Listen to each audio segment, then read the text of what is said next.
नमस्कार दोस्तों आज का वीडियो काफ़ी इंटरेस्टिंग होने वाला है। जो एक अमेरिकन बेस्ड जो पाकिस्तानी एक लॉयर है साजिद तारड़ साहब, पाकिस्तान की तरफ से वो भारत के दौरे पर आए हुए इस समय दिल्ली में मौजूद है और दिल्ली एयरपोर्ट से होते हुए उन्होंने जो जो भारत की तरक्की देखी उसकी बात कर रहे हैं। और जो एक पाकिस्तानी स्कॉलर है और पॉलिटिकल एनालिस्ट है वो है डॉक्टर कमर चीमा। वो भारत की तरक्की के बारे में बात कर रहे हैं और डॉक्टर कमर चीमा उनसे पूछ रहे हैं साजिद तारड़ से कि भारत कैसे तरक्की कर रहा है, इतना क्या सच में ग्राउंड लेवल पे इतना काम हो रहा है क्या। तो दोस्तों पहले एक बार ये वीडियो देखते हैं, बाकी बात बाद में करते हैं। वाजपेयी का लड़का जो है वो लीडर नहीं है। यहां मनमोहन सिंह की लड़की इलेक्शन नहीं लड़ रही है। मोदी साहब के भाई का नाम किसी को नहीं पता कौन है वो। तार साहब, आप भारत में बैठे हुए हैं। आप पहले भी बड़ी दफ़ा भारत आए हैं अपने दोस्तों के साथ, और आपने भारत के वो जिसे कहते हैं ना टूल ओवर्स में बड़ा सफ़र किया है। तार साहब, अपना ज़रा एक्सपीरियंस शेयर करें। कल थोड़ी देर के लिए जब आप इंडिया गेट पे गए तो हमारी बात हुई। ज़रा एक्सपीरियंस शेयर करें और बताएं कि जब आप पहले भारत आते थे और अभी भारत आते हैं, कोई फ़र्क महसूस हुआ है? भारत के अंदर तब्दीली इंफ्रास्ट्रक्चर के हवाले से क्या तब्दीलियां आप देखते हैं? आपने एक तो जारी बात है थेरेटिकली पढ़ते थे, इंटरनेशनल मीडिया को देखते थे, सुनते थे, लेकिन नाउ यू आर वो जिसे कहते हैं ना ऑन ग्राउंड ज़ीरो। कैसे देखते हैं? ज़रा हमसे एक्सपीरियंस शेयर करें। पहले मैं कभी देखता था डेवलपिंग कंट्री के अंदर लोग पान की पिचकारियां सड़कों दीवारों पे नजर आती थी, बिल्कुल नजर नहीं आई। मैं मुसलसल ऑब्जर्व कर रहा हूं। The nation is going through the transformation. और चीमा साहब, मैं इंदौर जा रहा हूं। मेरा अगला जो डेस्टिनेशन है इंदौर है। Indore is a cleanest city of India. और मेरे दोस्त मुझे बताते हैं कि how that target was achieved.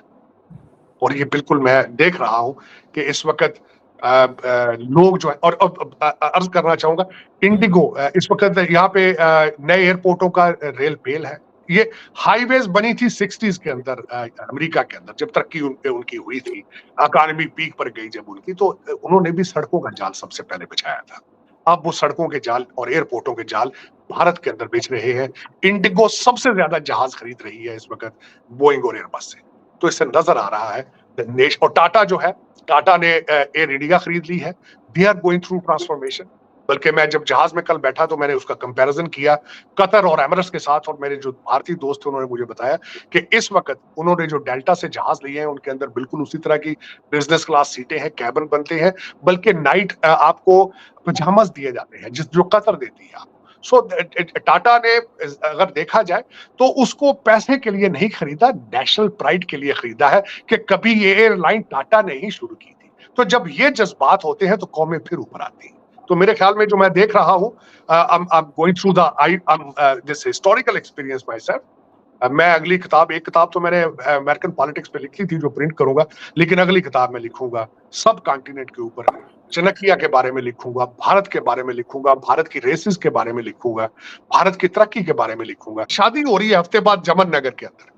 वहां पे एक नया एयरपोर्ट बना दिया गया है सिर्फ उस शादी की वजह से। और वहां पे आ कौन कौन रहा है? उसमें जुकरबर्ग आ रहा है, उसमें कतर का सदर आ रहा है, उसके अंदर माइक्रोसॉफ्ट का सीईओ आ रहा है, उसमें डोनाल्ड ट्रंप की लड़की इवांका आ रही है।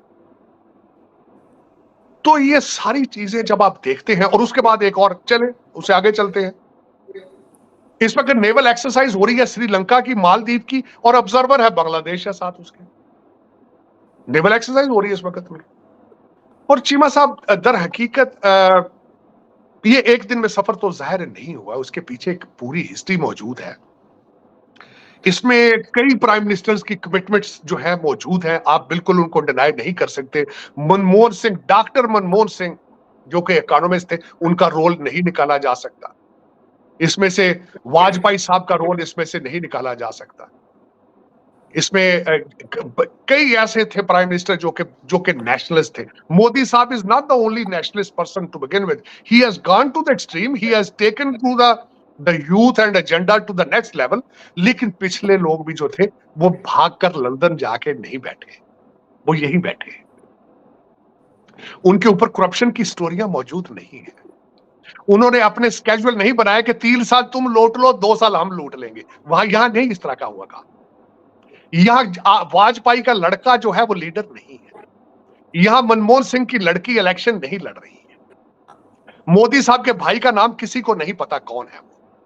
चले छोड़े, आप इनसे तो नफरतें हैं आपकी आप जहां बैठे हैं, आपका इनके साथ नफरत का एक बहुत बड़ा एक बैकग्राउंड मौजूद है। बांग्लादेश चले चलते हैं, जो आपका हिस्सा था। हसीना वाजद ने अभी तक अपना वारस डिक्लेयर नहीं किया, और आपको मैं बता चुका हूं कि आप क्या है।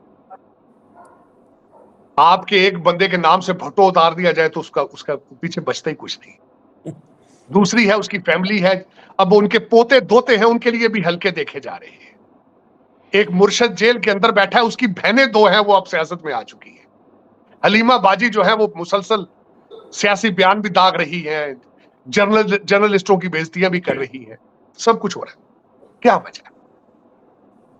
आप अकल के इतने सारे आपकी अकल बिल्कुल बंद हो चुकी कि this is not how the world operates, this is not the world move on goes on. फिर आपके साइंस और इंग्लिश और मैथ के साथ दुश्मनी, नफरतें। फिर आपसे जब बात की जाए तो मजहब का तड़का लगा के आप 6ठी सदी का खुलफा राशिदीन के दौर के ख्वाब देखना शुरू कर देते हैं आप। हालांकि इस्लाम आपके लिए फॉरेन रिलीजन है, आपने उसको समझने की कोशिश ही नहीं की। इस्लाम है क्या? जिहाद करने के लिए सर्टन सर्कमस्टेंसेस की जरूरत होती है, तब जिहाद आप पर लाजम होता है। आप हर बात के ऊपर जिहाद कर देते हैं, आप फौरन हर बात के ऊपर। गाजा के ऊपर अरबी इतने परेशान नहीं है जितने आप परेशान हैं, लेकिन आप टीटीपी के लिए आपके पास कोई मंसूबा मौजूद नहीं है। जो घुस के मार रही है उसके लिए कोई मंसूबा नहीं है। गजा की तैयारी, आप गजा के लिए तैयार है। पता नहीं, मेरे तो समझ से बाहर है कि आप 21st सेंचुरी में एंटर किस तरह होंगे। आपके जो लीडरान हैं, आपका जो ग्रुप इकट्ठा हुआ है जिसने कहा है कि हम अगली PDM 2 बनाएंगे, उनके ट्वीट अकाउंट कोई और ऑपरेट करता है। वो ट्विटर कोई नहीं समझते कि ट्वीट क्या चीज है। साइंस को समझना तो उनके बस की बात नहीं। और आप अब इस वक्त डिमांड कर रहे हैं कि सुप्रीम कोर्ट की प्रोसीडिंग भी उर्दू में की जाए। जी दोस्तों, तो देखा आपने ये वीडियो कैसे पाकिस्तानी पत्रकार और एक पाकिस्तानी ये लॉयर है, इस समय भारत के दौरे पर आए हुए हैं। इन्होंने भारत की तरक्की के बारे में बात की, कैसे भारत यूरोपियन कंट्री को फेल कर रहा है। खासकर इन्होंने भारत के एयरपोर्ट, जो दिल्ली इंदिरा गांधी इंटरनेशनल एयरपोर्ट है, उसकी जमकर तारीफें की कि ऐसा जो अमेरिका का कोई एयरपोर्ट भी नहीं है जितना कि डेवलप और इतना तरक्की कर चुका हुआ एयरपोर्ट जो भारत का है। और इन्होंने बात की कि ये कहने की बात नहीं है कि भारत बाहर बाहर से बोल रहा है कि हम तरक्की कर रहे हो, ग्राउंड लेवल पे बहुत ज़्यादा काम हो रहा है और अच्छा इंफ्रास्ट्रक्चर बन रहा है भारत में। खासकर एयरपोर्ट, रोड और मेट्रोज़, इनको लेकर इन्होंने बात की कि दिल्ली कितनी ज़्यादा तरक्की कर चुका है और आने वाले दिनों में भारत को सुपर पावर बनने में कोई नहीं रोक सकता।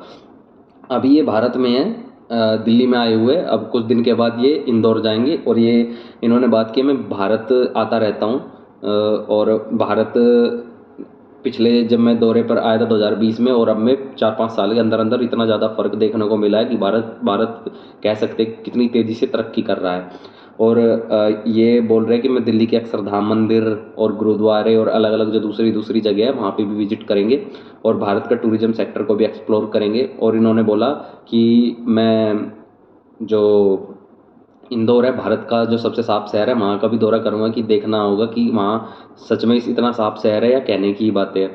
दोस्तों, आपको पता है ये पाकिस्तानी भारत को लेकर इतने ज़्यादा ऑप्टिमिस्टिक है, बातें कर रहे हैं बाहर से सुनने के लिए, इसलिए अब ये भारत की ग्राउंड तरक्की को भी देखना चाह रहा है। आपको पता है कि पिछले कुछ दिनों से काफ़ी पाकिस्तानी यूट्यूबर्स है जो भारत का वीज़ा लेने की कोशिश कर रहे हैं, लेकिन भारत सरकार उसको रिजेक्ट कर दे रही है।